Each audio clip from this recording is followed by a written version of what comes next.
Сәлеметсіздер ме, құрметті көрермен, біздің каналға қош келдіңіз. Әлемде және Қазақстанда болып жатқан маңызды және шұғыл жаңалықтарды арнамыздан бақылап отырыңыз. Түркістанда 15 мыңнан астам жас колледжде тегін оқитын болды. Түркістан облысында 15 мыңнан астам жас колледжге тегін оқуға түсті деп хабарлайды Бақ.кз облысы әкімінің баспасөз қызметіне сілтеме жасап.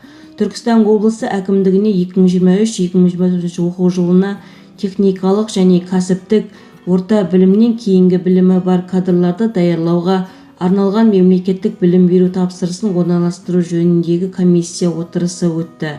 Жиынға Түркістан облысы әкімінің орынбасары Бейсен Тәжібаев төрағалық жасап жүргізіп отырды. Күн тәртібінде 2023-2024 оқу жылына техникалық және кәсіптік орта білімнен кейінгі білімі бар кадрларды даярлауға арналған мемлекеттік білім беру тапсырысын қайта қарау, мемлекеттік білім беру тапсырысы орналастырылатын ұйымдарының тізбесін анықтау мәселесі қаралды. Сонымен бірге мемлекеттік гранттарды білім беру ұйымдарына үйлестіру жөніндегі түйіткілдер де тарқатылды. Комиссияның хаттамалық шешімімен 170 мамандық бойынша жалпы 15.300 орынға мемлекеттік тапсырыс берілген болатын.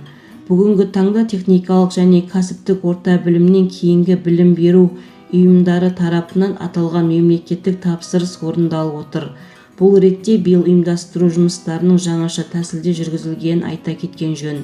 Облыс аумағындағы жастар ресурстық орталықтарының мамандары ауылдарды, қалаларды түгел аралап, мемлекеттік бағдарламалар, тегін оқу гранттары туралы ақпарат берді.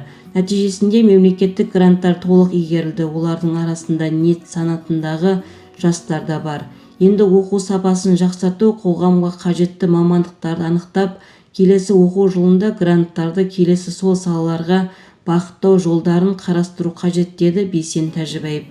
Толығырақ төмендегі сайтымыздан көре аласыздар. Егер біздің видеоролик ұнаса, подписаться және бір лайк түймесін басып кетулеріңізді сұраймыз.